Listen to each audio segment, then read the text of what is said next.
Hello, everybody. My name is Bethany Perry. I'm a success and relationship coach and host here at the Happier Lives Tribe. Today, we're getting into some juicy stuff with Coach Sarah Morales.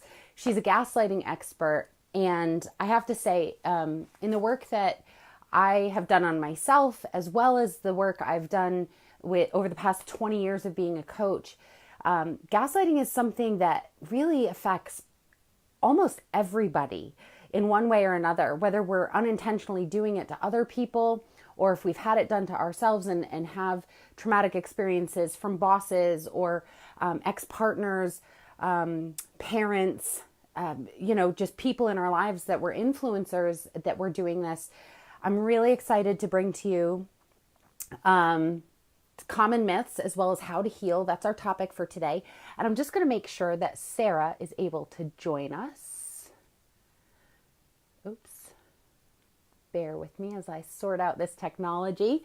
And I'd love if you guys are catching the replay, please say hello in the comments. Feel free to share. Feel free to share if you've had experiences with this or if you have any comments, questions. We're going to be following this over the next couple days to really support you in making sure that this information allows you to heal. I'm going to shoot Sarah a message. I know she's ready because we were just chatting all things gaslighting. So excited to bring it to you today.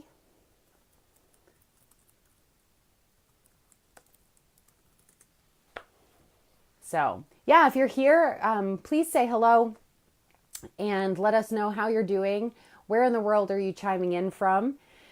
As I patiently wait.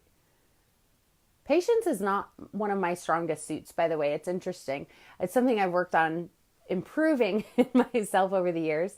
I get compliments on it quite a bit now, but it's still something I very consciously have to choose. So... she says she's here.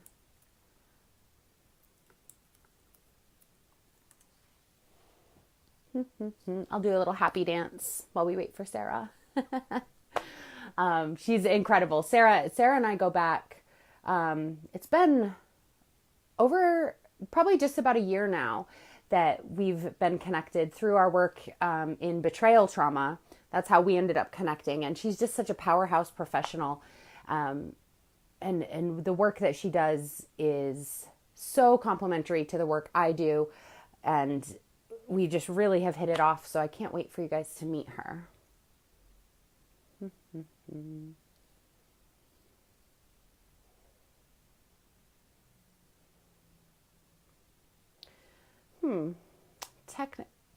Yay, she's here. I see her. Just her lovely face just popped on. Okay, so let's make sure we can invite her now. Thanks for bearing with the technology today, guys. So we're adding her. Can't wait. Here we go. Hey. Hi. Hi. Excuse me.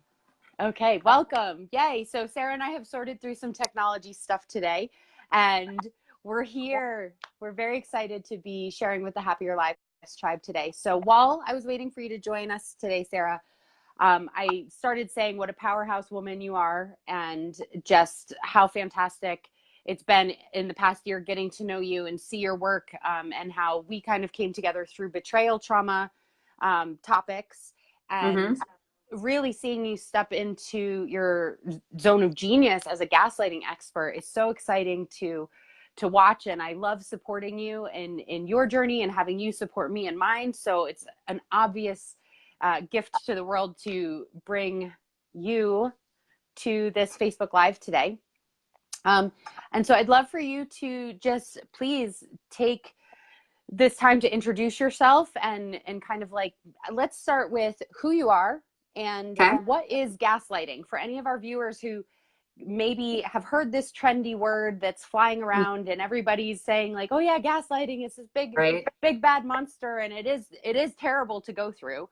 You and I both have experiences personally. I think most everybody in the world has experiences personally with gaslighting in one way or another. And so, yes, please share with the world who you are Okay. and what is gaslighting? Why should they watch this? All right, awesome. Well, I am a life and relationship coach, and I'm based out of Austin, Texas. Love it. In the ATX, it's a fun place to live.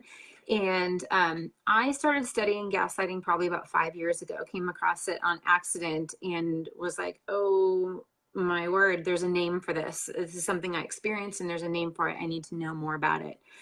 So that was my journey. And you're absolutely right. It has been a thing of me kind of going from it being one thing that was in a whole wheelhouse of things that I like to use in my coaching to becoming my passion and my primary focus.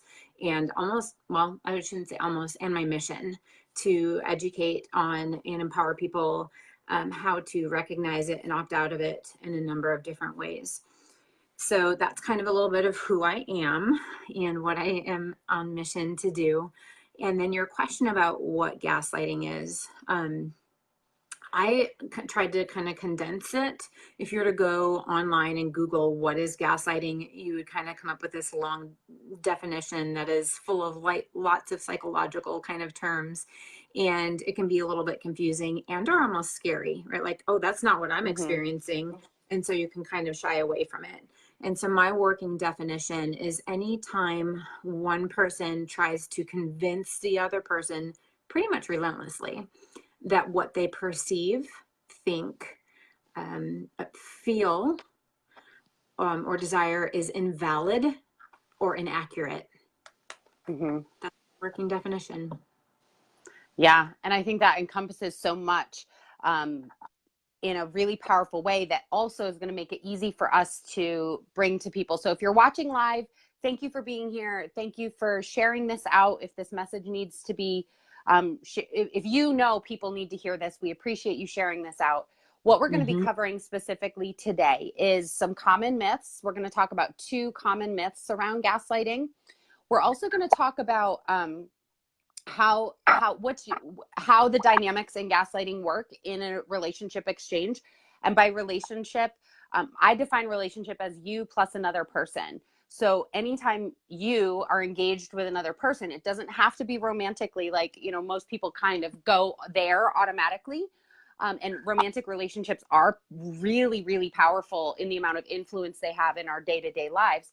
But there's bosses, there's parenting, there's friends, there's colleagues, there's, you know, the grocery clerk. Honestly, like, it's you plus another person. There's an exchange. That's just to kind of get on the same page with everyone about what is a relationship. It's when there is an exchange between you and another person. And so we want to talk about that exchange in a gaslighting situation. It's 2 people exchanging.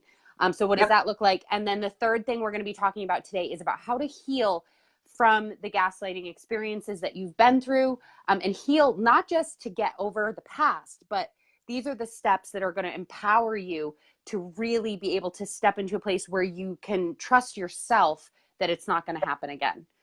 So, what do you think? You ready to dive into some common myths? I am ready. All I'm so ready. right. So, and it's really fun to talk with you about this, Sarah, just as a side note, because we're not in the drama of gaslighting in our own personal lives in this moment, but we Mm-hmm. both have been there Yes, we have. multiple times. And so I think that that's really, I want everyone that's watching to know you are not alone in this. This is not about blaming or shaming or guilt trips or anything. It's about really just recognizing this happens. We want you to Mm-hmm. understand what is actually happening and really just know that you're not alone, and that I congratulate each one of you for taking the time to educate yourselves on this. And we're going to give you as much value as we can today. I know we also have a very special like breakdown if you want notes from today's video with some further explanation so that you can really apply this to your life. Just hit us in the comments. I'll put a link in later today when I'm done with my coaching calls, so we can just automatically send that to you. But ask questions as we're going live. We will be checking in with you guys. Ask questions if you're catching the replay. Share it out, and really let us support you and serve you today. So now we can go into myths. Okay, awesome. So I know That was fantastic. the first myth that you had wanted to address today, which I think is really powerful, is the conception that gaslighting is always like mutually exclusive to narcissists that do it, that gaslighting is only done by narcissists. So I'd love for you to speak on that a little bit. Yeah, thank you for that one. That one, I think, we talked about how there are things that keep people from learning everything that they can about gaslighting and getting free from it in a number of different ways. And that's one of them, right? It makes it scarier than it really has to be, right? If we put all gaslighters into the end of a scale, like everything is on a scale, right? Yes. So if we put all people that gaslight onto the end of the scale where the sociopath or the person with the narcissistic personality disorder is, then we're doing a disservice to ourselves and our relationships. So this is a really crucial myth to me, is again, when you go and Google, most of the articles, most of the blogs, most of the descriptions are going to be about that fewer percent where it is malicious, it is intentional, the person is trying to systematically break the other person down. But everything is on a scale, like I just said, right? So you've got everything from like when I first started studying this and I was like, shit, I do this to my kid, right? Like it's more on the unaware and kind of innocent side, and the effects of the gaslighting, while not good, are not as harmful to the person as the one on the other side of the spectrum, where again, it's completely intentional. The person absolutely understands what they're doing, and the effects on the person that's receiving the gaslighting is devastating, right? So you've got this wide scale in between. And so it's really important to understand that the large percentage, when they break it down into percentages, because gaslighting is considered a form of emotional abuse, we borrow from the emotional abuse kind of studies, because there's not really been a lot done on as far as studies on gaslighting. So we borrow from it. And if we go by those percentages, only 1%, 1 to 2% are on that end of the scale where they absolutely are trying to systematically break their person down. And that 1%, just to clarify, so the 1%, my understanding of it is that that's the 1% of the population that is actually like psychopaths or extreme narcissism. And like you said, has that more devastating effect on people that are in the receiving end of gaslighting from someone like that. It's devastating on a whole nother level. So there's like, as much as you're saying, I love how you brought up the spectrum or the scale. Like my relationship, of course, is called the soulmate spectrum. And it's because you and I share that attitude that it's, when we look at things, it's not always black and white, but it's a sliding scale. And sometimes, I mean, I know in my own personal experience that there's, one of the many people that I was involved in that there was gaslighting in our relationships. It was, there was a behavioral pattern where it was more on the lower end. I don't think it was intentional, malicious. I don't even think they were aware of it. But as that relationship progressed, and certain things started to come to the light, when they got more intentional about hiding things and lying and making me think I was going crazy, like how could I be possibly thinking this? That's where they actually moved on that scale. So it's not like, I just want to bring to the conversation the concept of nobody, as much as it's not black or white, it's also not stuck in one spot. That needle is not, here's who this person is and here's where they always are, that they can slide both ways. And that's when we have that awareness of this whole gaslighting concept. I love how you started that with, it doesn't have to be so scary. It doesn't have to be, if this person's gaslighting me, then they're a narcissist and they're horrible and they're terrible and run and hide and, put your children under the bed. Like, like, they're a monster. Yes. So I think that's fantastic. Awareness to bring and hopefully, I see a lot of you guys watching. Thank you. Hi, Samantha. And we have Emily, Delia, Colleen, Jackie, Maureen. So many wonderful, beautiful people joining us. Please feel free to ask questions, share comments. Again, share this video out, and so that we can get this message out there. And as far as that myth of, that not everyone that gaslights is a narcissist, do you feel like there's anything else that feels important to share on that, Sarah? Yeah, I just think, us being willing to look at and I think we talked about going into this later, but do I do it, right?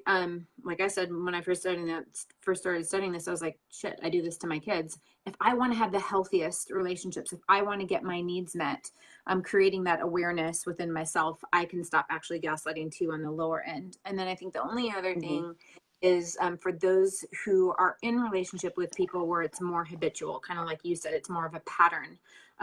That is probably going to fall into more what we consider the 20%, which are semi-aware. They're not intentionally trying to break their person, but they are trying to be maybe secretive, or keep things hidden or redirect shame.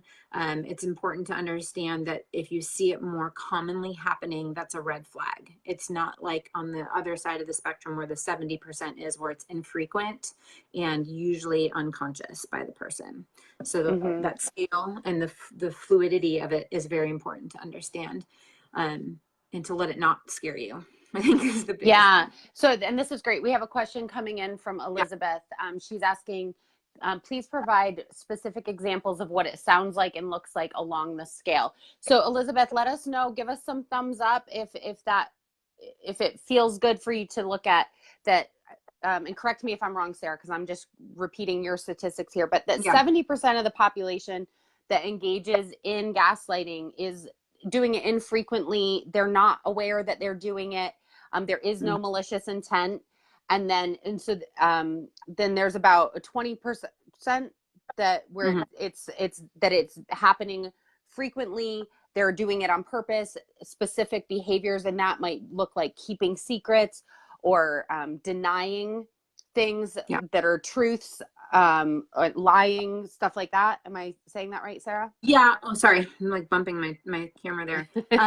Yeah. And to Elizabeth, I know this is somebody I know. Hi, Elizabeth. Good to see you here. This can get very complex, right? Like I am in the midst of producing material that's 6 weeks long. And so there's nuances and subtleties, and it would take quite a while to get into really specific examples. I think you're looking for like scenario examples, is I think what she's looking for. And why it gets so complex is because it's not just about what the person is doing, it's about what happens in the other person that also can move things on the scale. So it gets quite nuanced. What was I going to say? I lost it. You said I'll pick up where you're leaving off, because I do think, Elizabeth, stay with us, because there is an arrow analogy that we're going to share later in this interview that I think will help you hone in on why it is so complicated and nuanced, like Sarah was saying, but that doesn't have to be overwhelming for you to recognize it. And that actually, I want to just encourage you. I don't know you, Elizabeth, but it's nice to meet you. Thank you for asking a question. Sometimes what I see a lot of my clients do is sometimes we can get stuck in the details and actually miss what we need to heal. So I want to encourage you. It's a great question. I think we have an answer for you a little bit later. And also to not be so stuck on the details that you miss what you actually need to hear and absorb, in case that might be going on for you. Cool. Awesome. Oh, and thank you for inviting people, Elizabeth. I appreciate that. She just said she invited other people who weren't familiar with this. Thanks, Elizabeth. So awesome. So narcissism is not always equal with gaslighting, and gaslighting doesn't automatically mean that a person is a narcissist. And for those of you that are just popping on, you'll want to catch that part of the replay. But let's move into myth number 2 that I'm going to let you talk over, kind of like give us your spin on the whole idea of gaslighting versus manipulation, if you would. Yeah, absolutely. And again, the reason why I think these myths are important, because I think they're what keep people from really looking at gaslighting the way they need to, and the depth that they need to, in order to see it and understand it. So the second myth is when people are like, oh yeah, I know what gaslighting is. It's basically manipulation, right? So they kind of dismiss it by putting it in the same category as manipulation. And so there's 2 points. I can probably make this one fairly quick. There's 2 points as to why they're not the same thing. first of all, manipulation is actually one of the tactics to cause gaslighting. To cause gaslighting to happen in a relationship. And again, between any two people, right? So it's a tactic. And when I teach on gaslighting, I teach about 6 different tactics. So it's just one. It's the most commonly used one, which is why I think people mistake it for gaslighting. But it's the tactic, it's the means to have an effect happen, right? Whereas gaslighting is more about the effect. We're looking about what is happening in the person that the gaslighting is being done to, Yes. in order to understand if gaslighting is happening. So by categorizing all of gaslighting into one tactic, we're missing just a bunch of information and a bunch of helpful things to help us not either have it happen to us or to do it unknowingly. Yeah, and so a specific example that we had talked about earlier around this is the idea of someone manipulating you might look Mhm. like you're almost like peer pressure, like if you're out with your friends and you stay out later than you wanted, or you had more to drink than you wanted, and you're like, oh, they manipulated me into drinking more and staying up later. So drinking more and staying up later is something that you did that you didn't necessarily want to do. Yes. And so that is manipulation in this example, but it's not gaslighting. Gaslighting would actually be if you got home and you were like, they made me feel like I wanted to do that. Right. So the end result is that you are now doubting what you wanted to do versus not do, Yeah. not Yes. what did you Exactly. actually do. So it's not about the actions that you Yes. take, it's about the feelings, the thoughts, the belief patterns that you have about yourself. And so that's a very simplified example for, It's a a good one though. lot of the things, but hopefully that lands with you guys so that you can absorb and start saying like, okay, was it an action that was just manipulation, or am I actually thinking differently, feeling differently, being different because of this behavior? Then it might be gaslighting. So Yep. hopefully that's a good checkpoint for you guys. You did amazing with that. That was awesome. Yes. Well See, done. I'm picking up what you're putting down, girl. Yes, I you love it. are. I love it. You and I vibe this way. It's why we get along so well. And Yes. I'm really excited because this interview, for those of you that are watching, just personal side note, Sarah and I, this is our first time doing anything publicly together, but we already have other workshops lined up down the road and different ways that we're going to be collaborating, which is really exciting. So thank you for participating in us. Kind of like, this is almost like our practice run of technology and stuff, which we both are improving on, shall we say? Right. Neither of our strengths. Yes. So I wanna take this into the next part of really looking at the relationship dynamics. So gaslighting requires 2 people to participate, and like I had mentioned earlier in the video, this is my personal definition. When I'm talking with clients about what a relationship, it's you plus another person. And I also even teach like your relationship with money, and so it doesn't even have to be a person in my world. But for today, it's you plus another person, and the fact that Sarah is really going to be bringing some powerful information about it's the exchange. So someone's trying to gaslight, and using manipulation or one of the other 5 tactics that she teaches on that gaslighters use. You have to receive that. You have to accept that. You have to tolerate that. And this isn't about blaming or shaming you, because you don't know what you don't know until you know it. So that's Exactly. part of the power of this message. But it's also about, I think, one thing I love that you share, Sarah, is that how it can be so people get this basic awareness, and then they go out and they blame other people for what's happening to them. And so there's a healthy way to take responsibility for our part in these dynamics. And I'd love to talk about that, because that can be a sensitive subject. Like, like some of you that are listening might be like, oh, I'm out of here. Like, this sounds like not comfortable. And I want to challenge you to those of you listening, be willing to get uncomfortable with it, because that's part of where the healing from the painful experiences you've been through lies. It's waiting for you on the other side of uncomfortable. So, and I think I think I'd love for you to address that and also bring in more of your story about how you started understanding what gaslighting was and you were like, oh shit, I do this with my kids. Like Sure. you realized, you know, you were learning about it because it had been done to you. And then you realized, oh my God, I'm doing this over here myself. So Yeah. it's not about, you know, and you're obviously not a narcissist or a psychopath. So Yeah. myth, we Thanks for already blew noticing. that out. We already blew Thanks that for out with noticing. myth number one. So, Weird. yeah, so please, I'd love for you to share more on that story of yourself and dig into those, how we can, like your perspective on how we can take responsibility for how we're engaging in a Yeah. healthy way, in a way that Yeah. empowers us instead of, you know, adding to the pile of discomfort and icky things Yes. that we're already feeling when we're in that situation. Yes. I'm so glad and love the way that you said that. Because this isn't about victim blaming, right? This is about creating awareness within ourselves Mm-hmm. and understanding where authentic power is.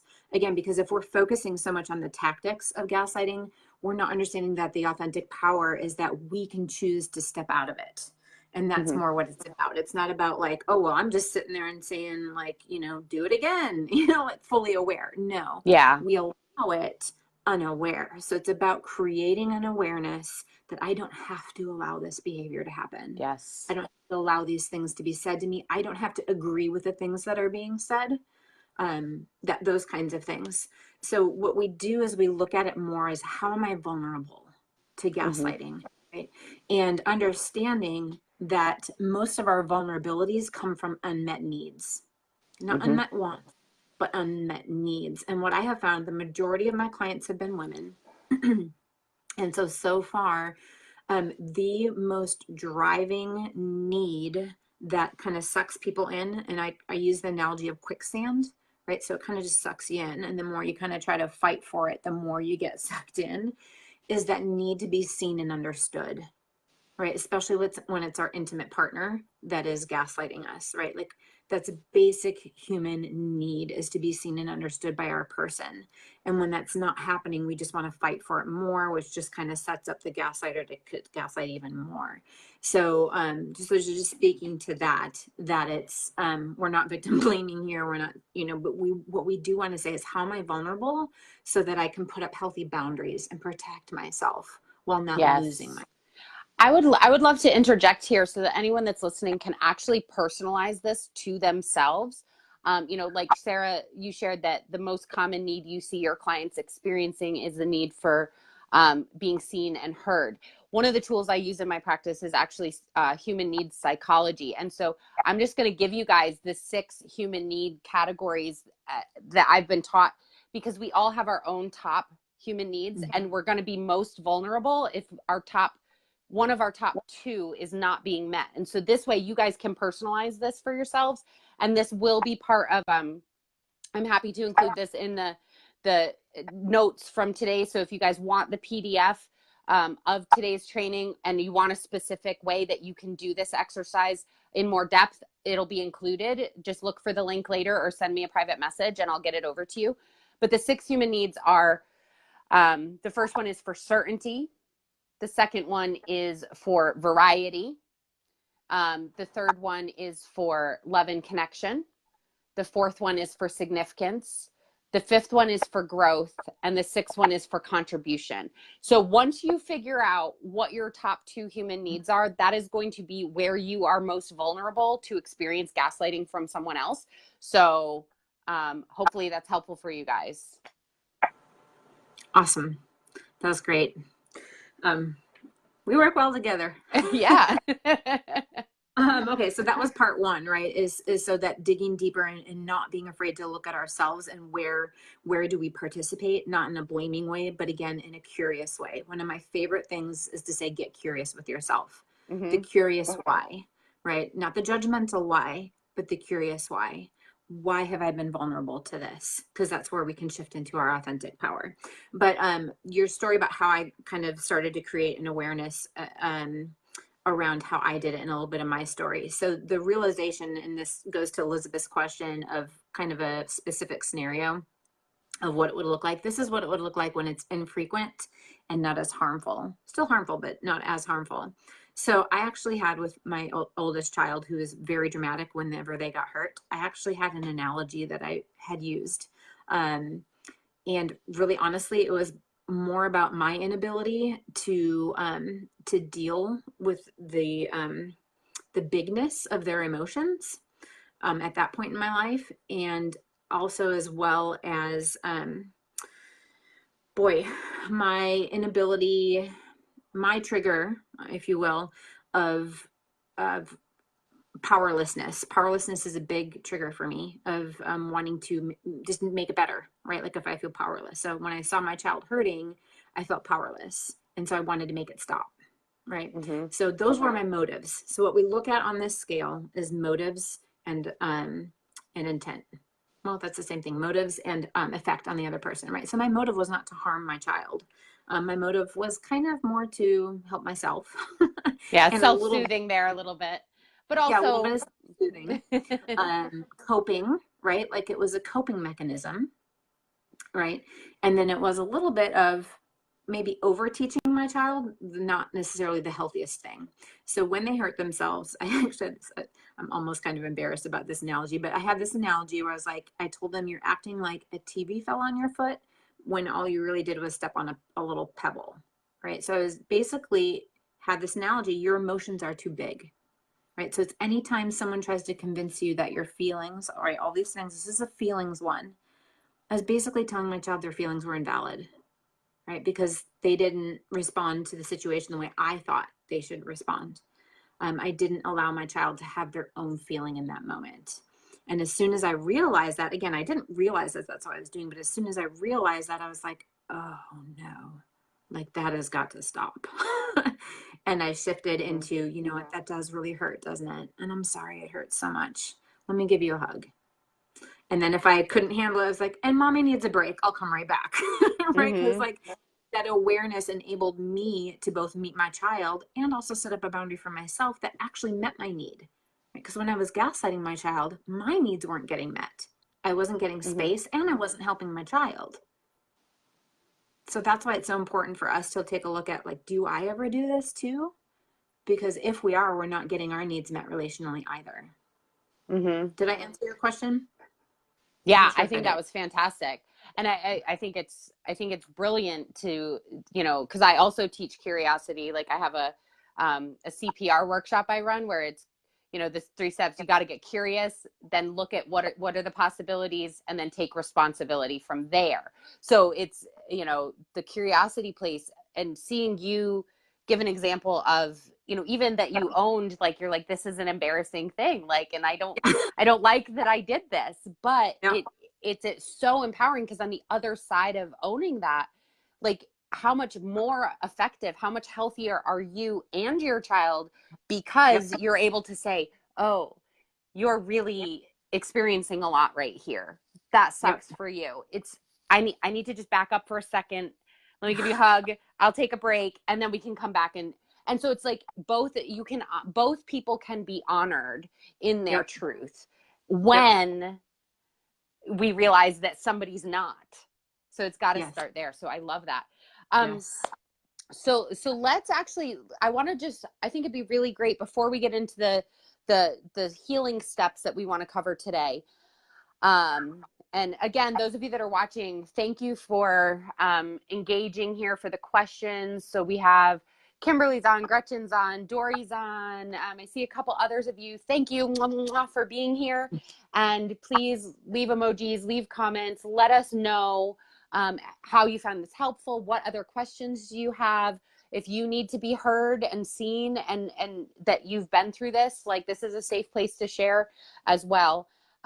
But Sarah, I'd love to kind of look at, you know, you shared your example of how you were engaging with your child. So you were invalidating his feelings by saying, "Oh my gosh, you're making way too big of a deal about this," Mm-hmm. and that's, again, I think you and I both tend to use simple and more objective examples, because when we use these big, scary, dramatic examples, sometimes people can feel like, "Oh, I get that, but that's not me." And so I think the Right. simple analogies are so powerful because you're like, oh my gosh, this is happening everywhere. And Mm-hmm. so that people don't get overwhelmed by that possibility.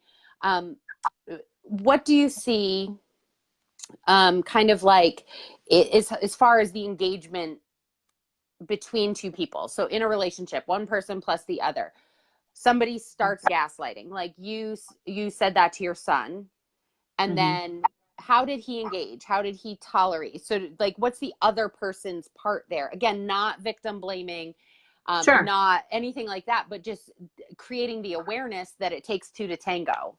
Right. So in that example, I think what my son did was really, it was more of an effect, because when you're talking about a child, they're a lot more Yeah. vulnerable. Mm-hmm. It's a little bit different, but looking at why that wasn't just, bad parenting and why it was actually gaslighting is because it caused confusion in my child, Mm-hmm. right? Like, it's not like, but I hurt, like, why is this not okay, kind of a thing. Like, mom is telling me that you know what I mean, like, it caused this self-doubt. And so I think just what you're saying, what his part was just being open and being trusting without questioning, right? Which is something that Mm-hmm. I've had to learn to do as a very naive and trusting person, to not just automatically take people's word at things, but to question them as well, not in a negative way, but in, again, a curious way. Like, oh, really? That's what you think? How come? Instead of Mm-hmm. just saying, oh, that's what you think, I should think that way too. Right. So that's Mm-hmm. probably, again, because they were a young child and so open and trusting to mom as someone who's teaching them how to live. Yeah. There was no question of, oh, I guess my feelings are too big. First Yeah. confusion, and then, oh, I guess my feelings are too big. I guess I should kind of push them down. Mm-hmm. Well, and I think, and there's no, I mean, I think you're a wonderful parent, like from what I've seen you doing with your kids, especially because you do look at this kind of stuff, you do own it. And, I'm almost 7 months pregnant. So conscious parenting is big on my thing, where I'm like, wow, like we have, as parents, we have such a big impact on our children, especially before they're, their little brains are developing and they don't have the ability to know what's my responsibility and what's a parent's, because they're literally dependent on us for survival, physically, but also emotionally and mentally being safe and healthy. So Mm-hmm. for all of you listening, like, you're not alone if you maybe catch yourself, like maybe you've been doing this to your kids, or if you're like, what the fuck, my parents really messed me up.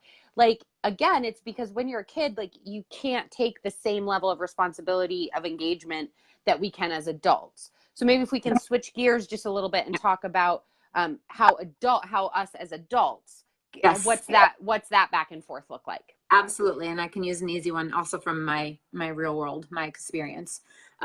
So my ex used to really play on, I should back up and say one of the kind of methods of gaslighting is basically putting pressure on character issues, right? So for example, in my younger years, I struggled with handling my anger appropriately, and I worked really hard on it so that as an adult, I did deal with my anger appropriately. Well, he pushed on that. And anytime I would be confrontative, whatever the right word is, um, he would kind of push back on that. Like, you're being angry, you're not being responsible, or you're being too angry, or you're being abusive, or whatever, right? He would push on that. So play on that doubt, that self-doubt that I had in myself, right? So part of what I would do, right? So what's my part? Part of what I would do is, first I would function from the I want to be seen, right? I wanted to be seen as not that, because that's what I had been in my past, right? So I would almost beg, in a sense, please see me.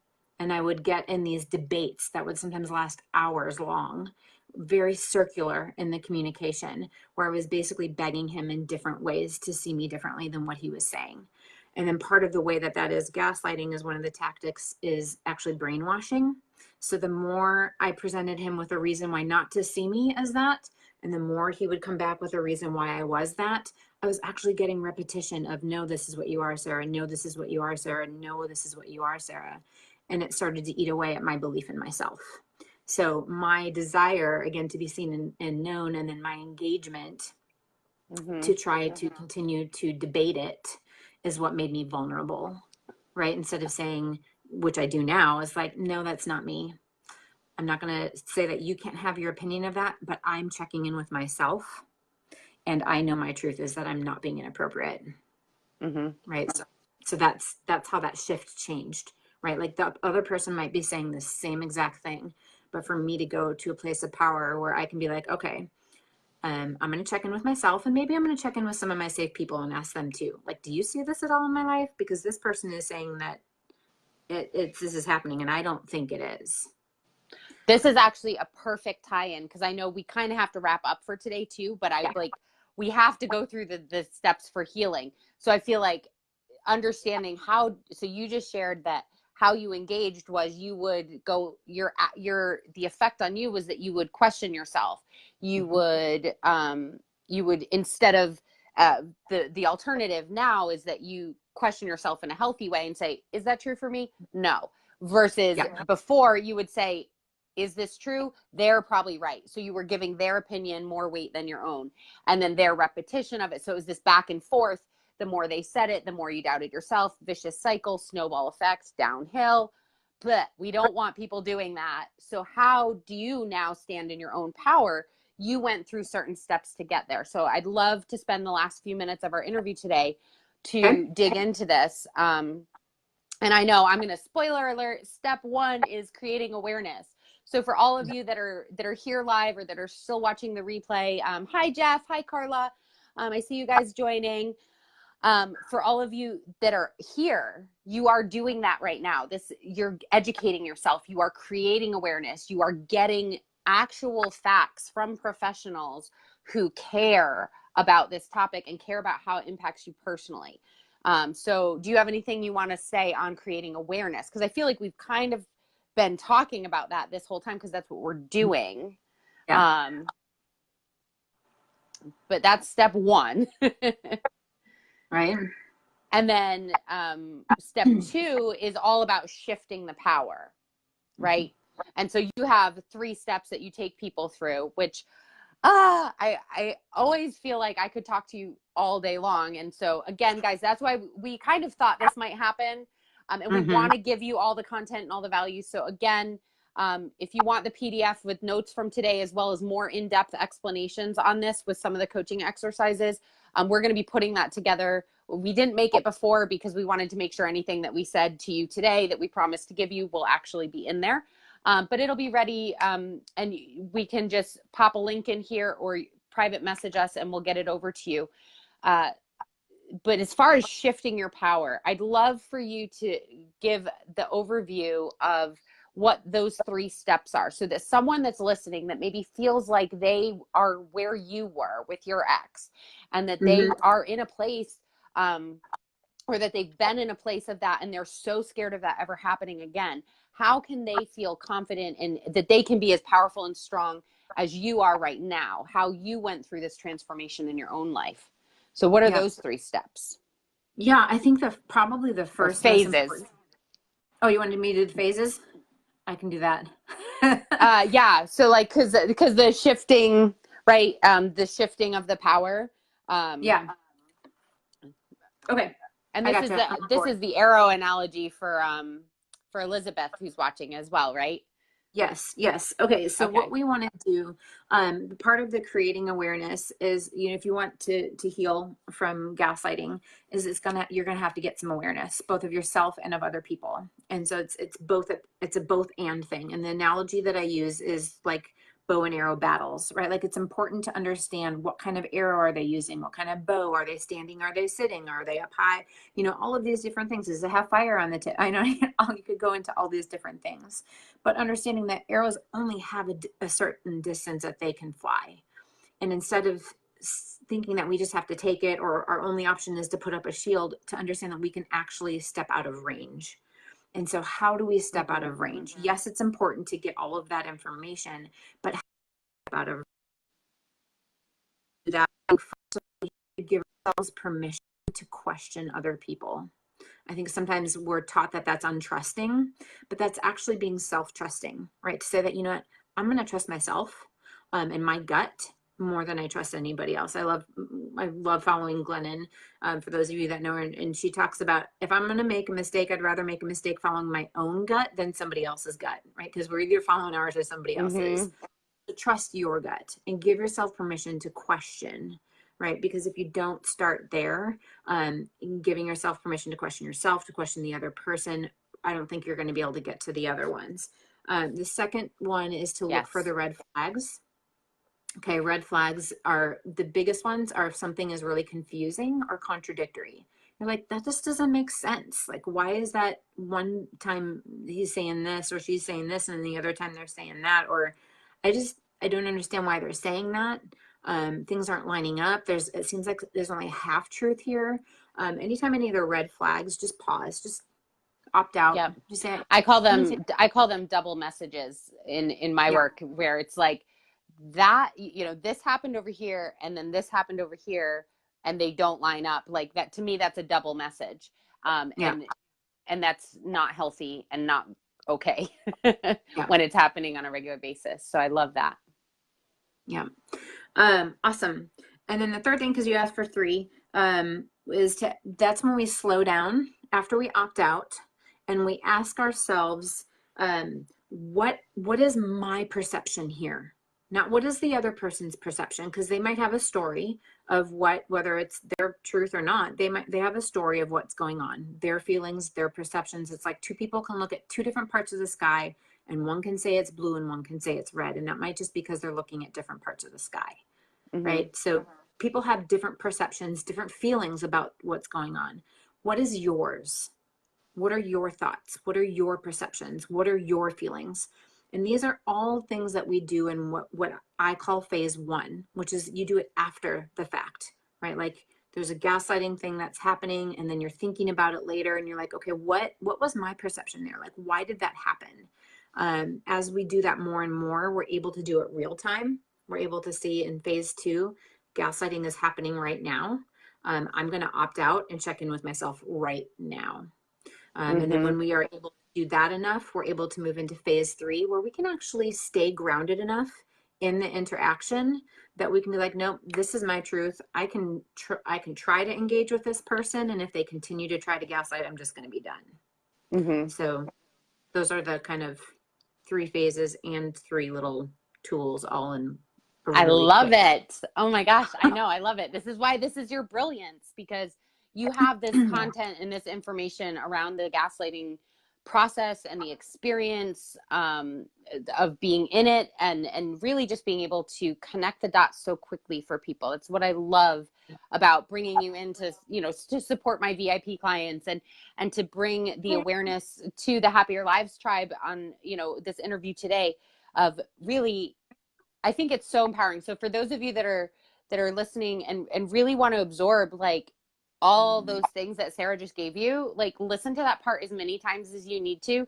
And I want to encourage people that are maybe at the beginning of healing around gaslighting. So whether it's something you're currently in a situation with, or if it's something, you know, that's in the past, but it still feels like a raw spot for you because you haven't done these steps.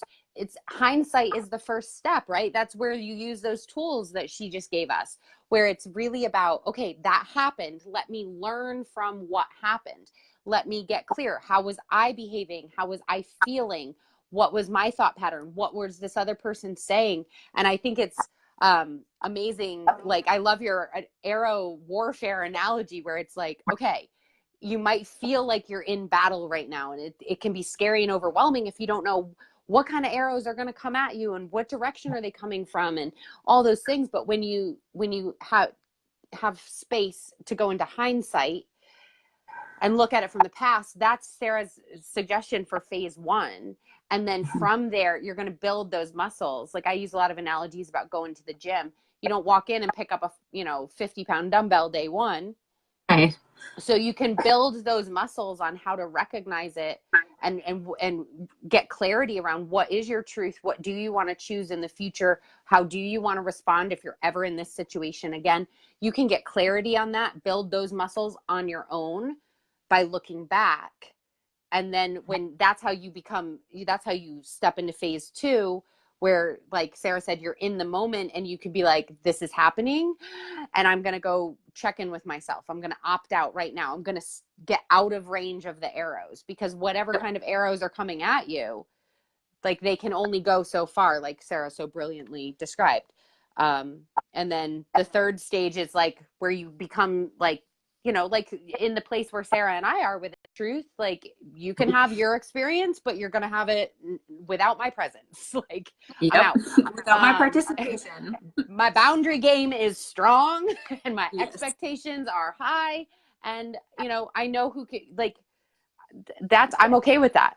I'm okay with me, you know, because I feel like at the end of the day, the one person I have to be okay going to bed with, I think this is a Lady Gaga quote actually, where she's like, the one person I have to be okay going to bed with every night is myself. And, you know, and I feel the same way about looking in the mirror. I have to like what I see, you know, and by the, you know, that could go a million different ways, and we're wrapping up, but I just want to, I'm like so pumped up by what you're saying. So Delia says, I recently had this experience at work. Her boss told her, well, let me just read it how she wrote it. I'm not actually Delia. I love you, Delia. I'm not actually Delia, but I'm reading as if I am. My boss told me I was different and not the same person. She made me question who I was. Was I different, and my abilities as a clinician? So yeah, that sounds very much like gaslighting, because it was the effect, right? Like back at the beginning of today's training, we talked about it's not so much the actions, it's the effect that it has on you. Mm-hmm. What do you think, Sarah? Any thoughts for Delia? Yeah, I mean, I think the easiest way for me to say is, what is the difference between if gaslighting were to happen and if it weren't, right? So if somebody that we respect, right, there are reasons why gaslighting happens, right? In an intimate partnership, it's because by the design of an intimate partnership, we're meant to be able to trust the other person and not have to question what they say.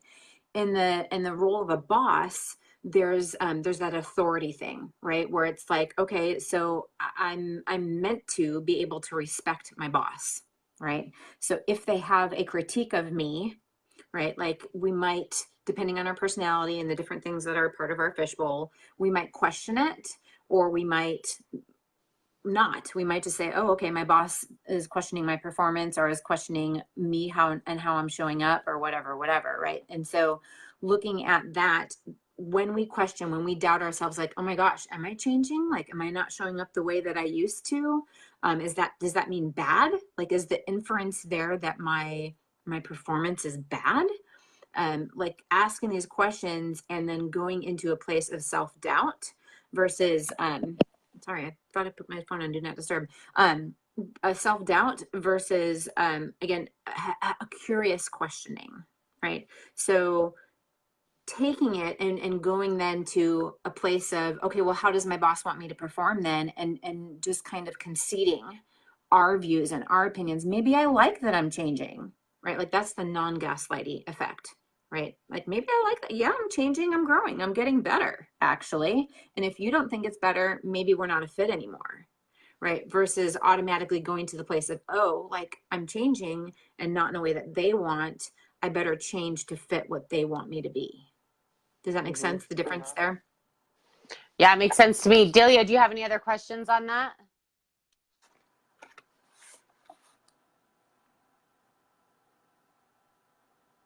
I know there's a little bit of a lag, and I know I actually have to hop off because I have my next appointment coming up here, but I loved taking my midday break and sharing it with you and the Happier Lives tribe. So thank you all who have joined. Again, this is Sarah Morales, and you guys can find her on Facebook. You can also, please, if you want the PDF with notes from today with deeper explanations of the coaching exercises that were referenced on today's call as well as used, please just look for the link in this thread.